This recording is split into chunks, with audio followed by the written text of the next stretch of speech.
Terus terang aja, pesantren itu sudah banyak hilang. Pesantren-pesantren besar itu sudah tidak ada pesantrennya. Namanya aja masih pesantren. Tapi apa dalamnya?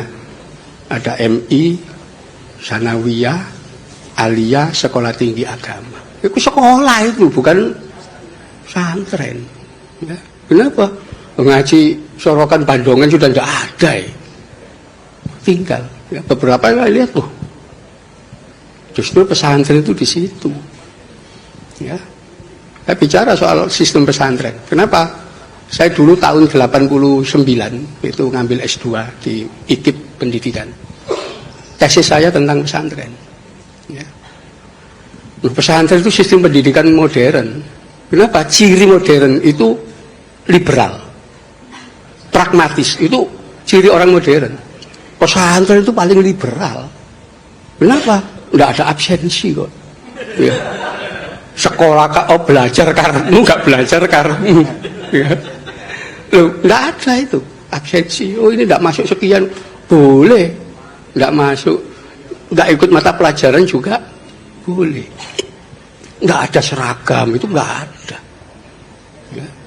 Beda pendapat dengan guru boleh, bahkan disediakan Basul Masail untuk beda pendapat. Sekolah gak mungkin. Ya, mulai SD sampai S3 itu ya harus manut gurunya. Ya. Begitu mahasiswa gak manut dengan dosennya, gak lulus. Di pesantren boleh. Ya. Dari di situ liberal sebetulnya dan cara berpikirnya pragmatis. Ya. Itu. Jadi kalau kita lihat usul fikih itu kan pragmatis sekali itu. Ya. Penetapan hukum-hukum itu pragmatis. Gitu. Jadi ini orang yang tidak dipahami itu karena tidak paham sistem pendidikan. Kalau paham sistem pendidikan, orang akan mengetahui bahwa pesantren itu jauh lebih baik dibanding schooling system. Itu nanti kita bisa baca polemik kebudayaan. Ya. Di mana tahun 1936 Ki Hajar Dewantoro dan Dr. Sutomo sudah menyatakan sistem pendidikan nasional yang cocok untuk bangsa Indonesia, pesantren.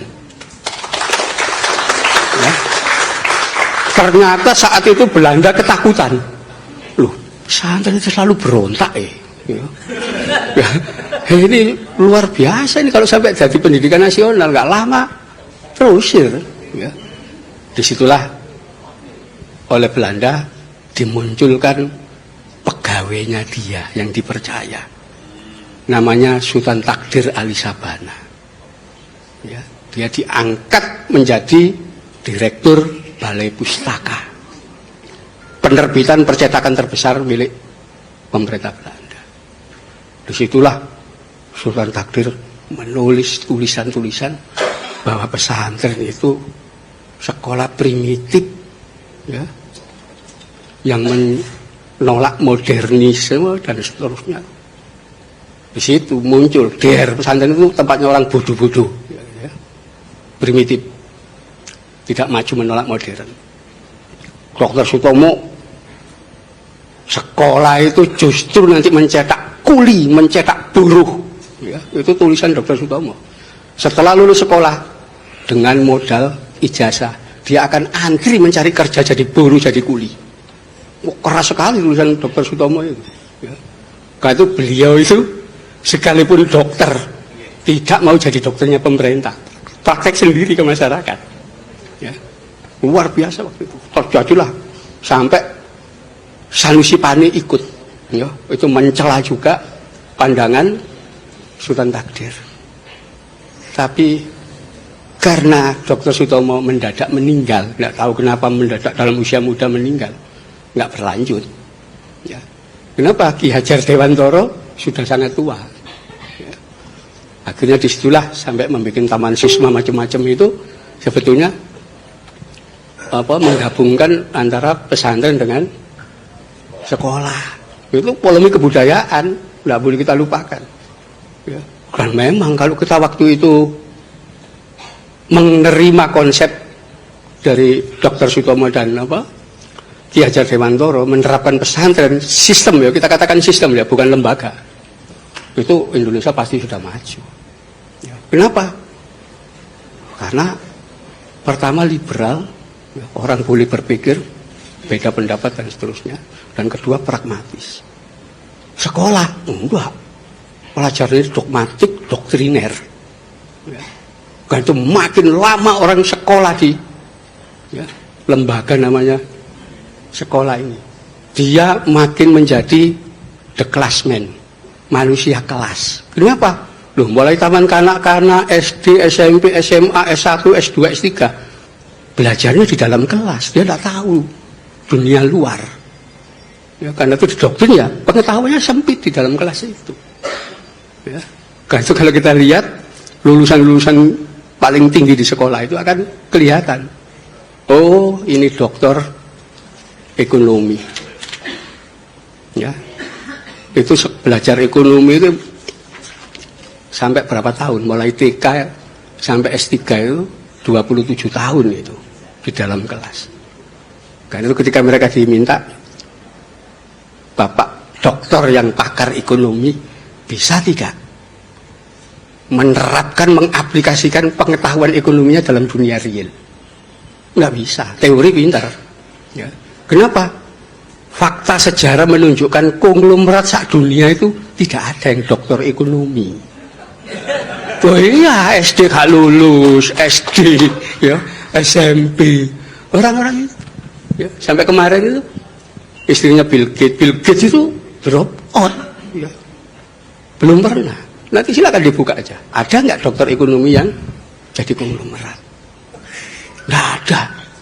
Begitu juga pakar ilmu politik. Ya. Belum ada dokter ilmu politik jadi presiden di satu negara. Ya. Loh, faktanya begitu. Amerika itu negara gede, kurangnya apa? Mana pernah dipimpin dokter ilmu politik? Nggak ada. Di Rusia, Jerman, Perancis, semua orang pendidikan rendah-rendah semua. Kenapa? Orang yang tahu dunia real, bukan di dalam kelas. Ya, nanti di dalam semuanya akan kelihatan itu. Ya, jadi kalau pesantren kan enggak, ya realitas masyarakat. Kenapa? Enggak menggantungkan diri pada ijazah. Wong ijazah sekolah enggak laku. Ya. Untuk daftar tentara juga enggak boleh.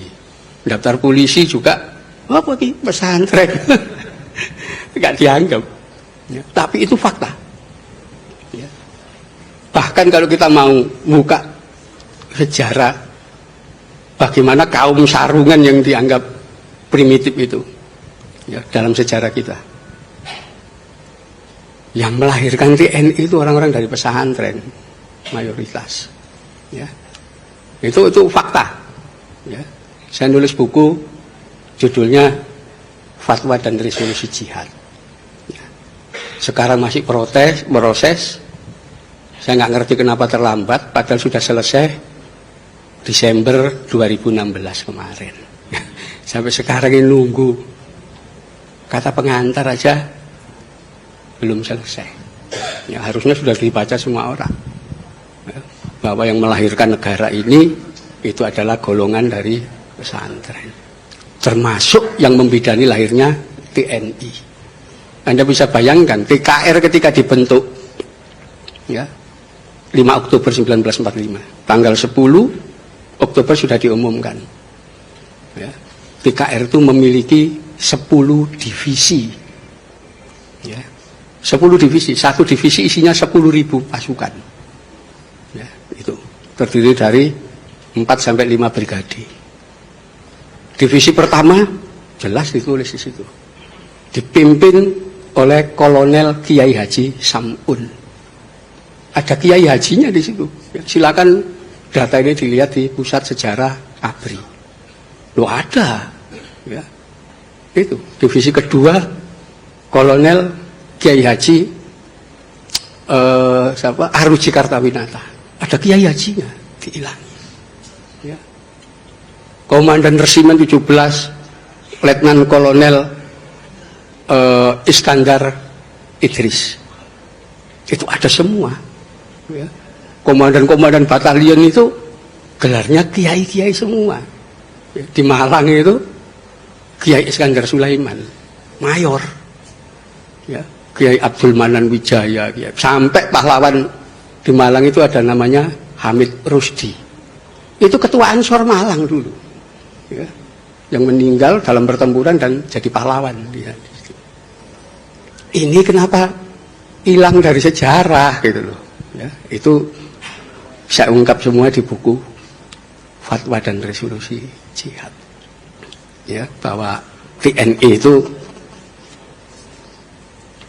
salah satu yang membidani adalah dari golongan kaum sarungan dari pesantren. Ya, saya kira itu ya. Assalamualaikum warahmatullahi wabarakatuh. Waalaikumsalam warahmatullahi wabarakatuh.